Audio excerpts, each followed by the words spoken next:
You're listening to the Valley Labor Report.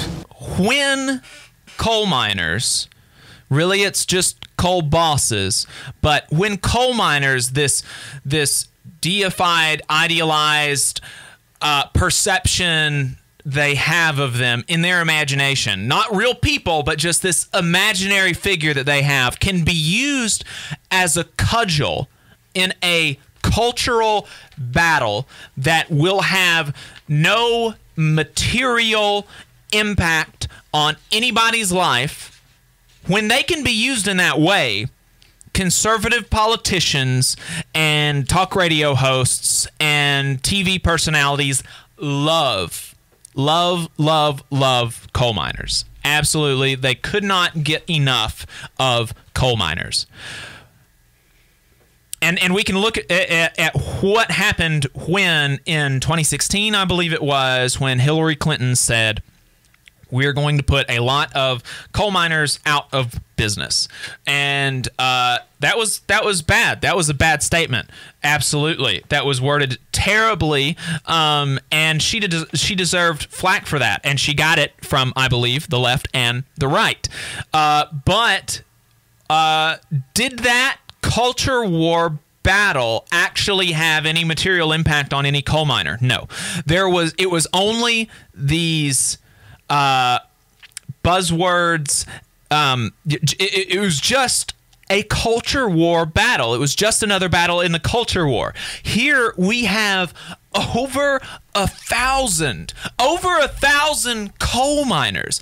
That means there are over 1,000 families directly dependent on wages from Warrior Met Coal, and Warrior Met Coal is directly dependent on them for their coal output. Directly dependent on them.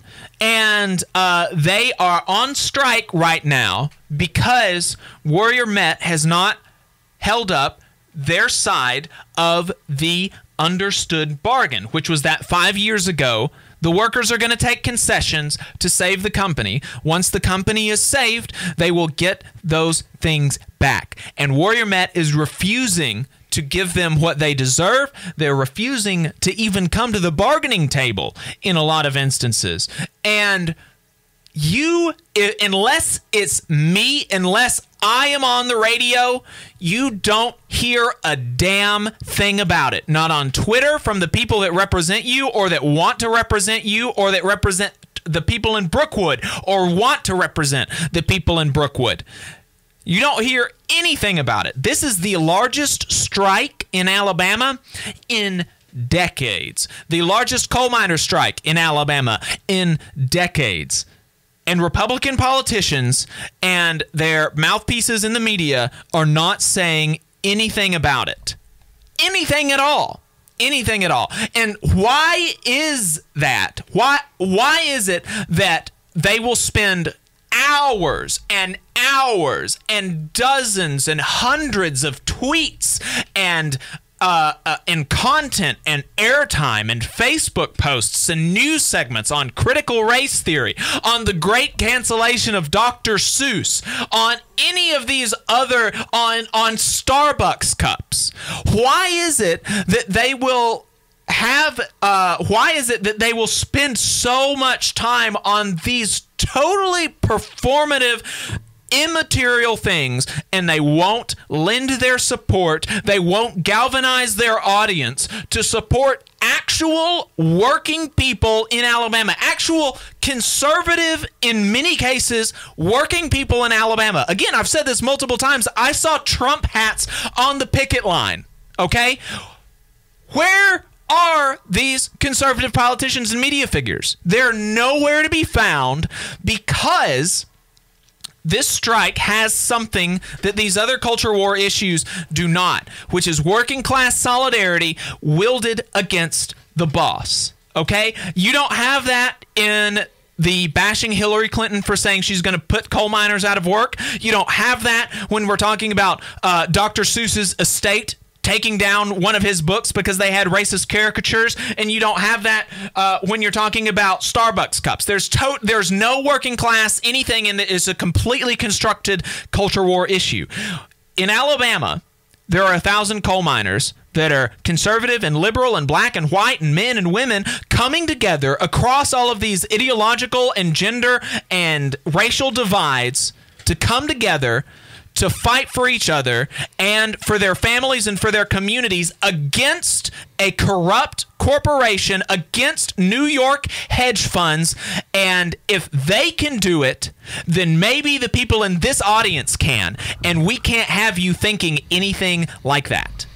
I mean, it's interesting, you know, the one thing that all of these people that you just talked about, all the talking heads, all the radio show hosts, all the corporate media, all the politicians, the same thing that all of these, including most of the radio hosts on this station, the rest of the 24 hours that we're not here, what they all want you to believe is that the politics are going to save you. That if you'll just elect Biden, if you'll just elect Trump, if you'll just elect Reagan or anybody else, and keep buying our products, please subscribe. That everything is going to be wonderful. Your life's going to be so much more wonderful if you'll just, and they want you to put all your faith in politics. And the last thing that they want you to understand is that if you form a coalition of workers and increase your wages and get better health care, pay less for health care, all of a sudden, when you're making decent money and you don't have to worry about going to the hospital for emergency surgery, and you don't have to worry about is the school going to help subsidize my child's meal, all of a sudden when you have all of these great things, most of your concerns about these culture wars goes away. They're not important anymore because guess what? Your standard of living is raised, and you're really not worried about all the horse crap that they're selling you. Right, and that's something that W.E.B. Du Bois talked about in one of his essays, which was the psychological wage that white free laborers in the antebellum South got from not being on the bottom rung. Right, and there's some certainly it's disanalogous in a lot of ways because we're not talking exactly when we're talking about, but the way that it is analogous is that it's a distraction. It's a distraction for those free white laborers during slavery. It was a distraction to them. For the white plantation owners to be able to point to the black slaves and say, look, there's somebody one rung below you so you can be happy. Or, look, they're the people that you should be mad at instead of us. When what would have actually benefited the free white laborers is to free the black slaves. But they were able to convince a lot of these free white laborers to hate the slaves, to think themselves better than the slaves, to not support slaves in their various rebellions or the cause of liberty for them. And that is what that is what so many of these culture war issues are about, is distracting you to make you think that, oh, if only I can keep my fourth grader from learning critical race theory, which is not something that any fourth grader learns anyway, like that this is the issue that the fate of the country is going to rest on. Like it's totally nonsense. What is the fate of the country actually going to rest on? It's going to rest on the material stability and the community of workers. That's what the fate of this country rests on. But they want to distract you and get you mad at your brothers and sisters by ginning all this up, by making stuff up about critical race theory, by talking about it so much like it's being taught to kindergartners. I mean, I actually heard news segments about, oh, this is such a terrible thing to teach to 4- and 5-year-olds, and it's like, what 4- and 5-year-old is in law school? I mean, I never even heard about it. I never heard of critical race theory until 2 months ago, and I took graduate level philosophy courses. Like, this is just not something that most people learn about over the course of their lives. And it's so silly to be distracted by this when there are workers fighting for their lives, when companies are trying to ground workers into dust, and we need to come together and fight on these material concerns, not on just this total BS. Well, like you said, it's distraction and it's also division, because our most powerful weapon we have is our numbers and the solidarity we can build inside of those numbers. To take it back to what one of our Teamster brothers said this morning, we'll never have the money that the billionaires have, but we have the people. And the more you build solidarity, the more you forge relationships in struggle for one another, loving one another, taking care of one another, the more you can transcend some of those divisions, which are artificial, which have been created by the bosses and politicians. And that's really the key moving forward to building a better country, a better state, a better world, is that we work together across these lines, across race and gender and religion and sexuality and all these other, identities and, in some cases, artificial identities, because in the United States, it seems, the most important thing is that they want you to identify as a consumer with a certain identity. You buy certain products, you think certain way, you follow certain people. It's all driven by consumption, distraction, division. Right. And when you actually get out into the real world and you help one another with real struggles, when you go out and you fight in the workplace and you win a raise, when you win benefits, like David said, all that stuff just kind of falls in the background because you see how fake it is. It's all, it's the Matrix, basically, is what it is. And something that I wanted I meant to mention earlier, but I think kind of ties in, is that there was actually a poll done at the start of June that there is a massive amount of support for the PRO Act. Right. So, while politicians and the media are focusing on all these silly issues, here we have a piece of legislation that would, greatly improve the labor movement in this country. It would greatly improve the everyday existence for working class people in this country. And there's substantial support, even among Republicans. In fact, 40% of Republicans in this poll said they support the PRO Act, along with 74% of Democrats, 58% of independents. Now, that's pretty damn good. And you're not going to find a lot of issues in this country that has that level of broad support. So that's, why isn't anybody talking about it? Right. Because it'll shift the balance of power to workers. Right. That's why and that's what it all boils down to, right, is power. When you're not dependent on a spouse or an employer to have health care, that gives you power.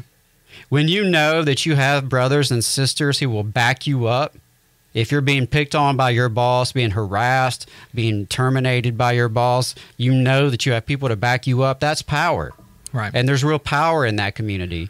And that is the thing that scares the bosses and the politicians more than anything, is when they see ordinary, everyday people across divisions building their power. It's something that the conservatives talk about a lot, but they don't follow through with it.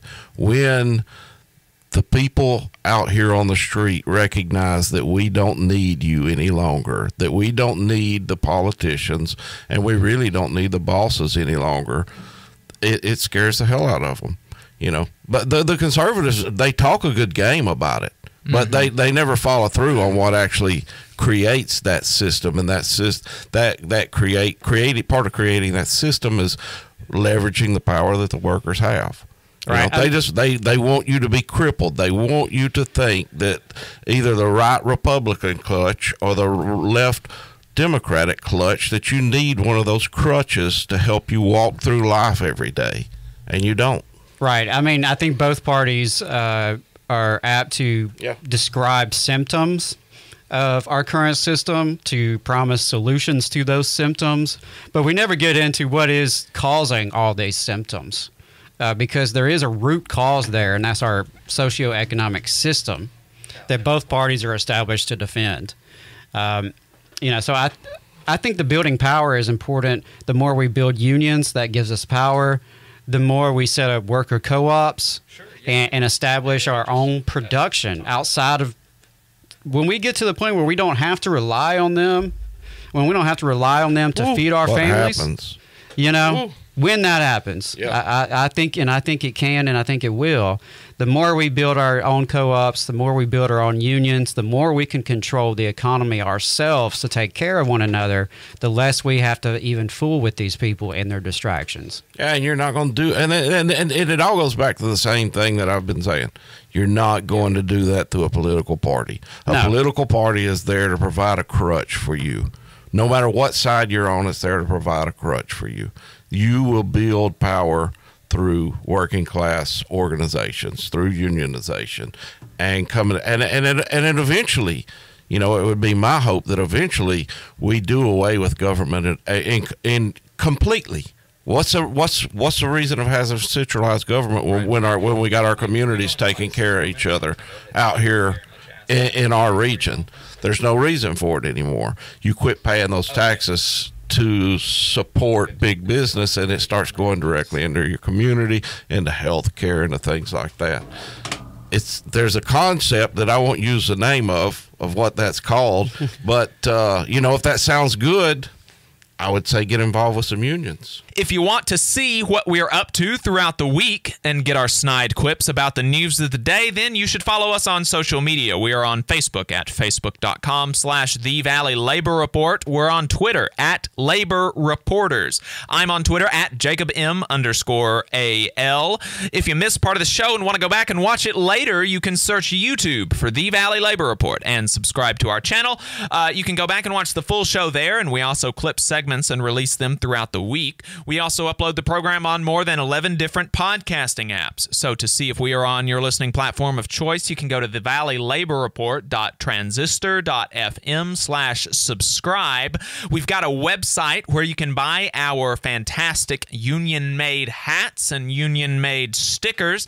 That is thevalleylaborreport.org. And finally, if you appreciate our work and want to help us stay on the air, then consider throwing us a couple dollars a month on patreon.com/The Valley Labor Report.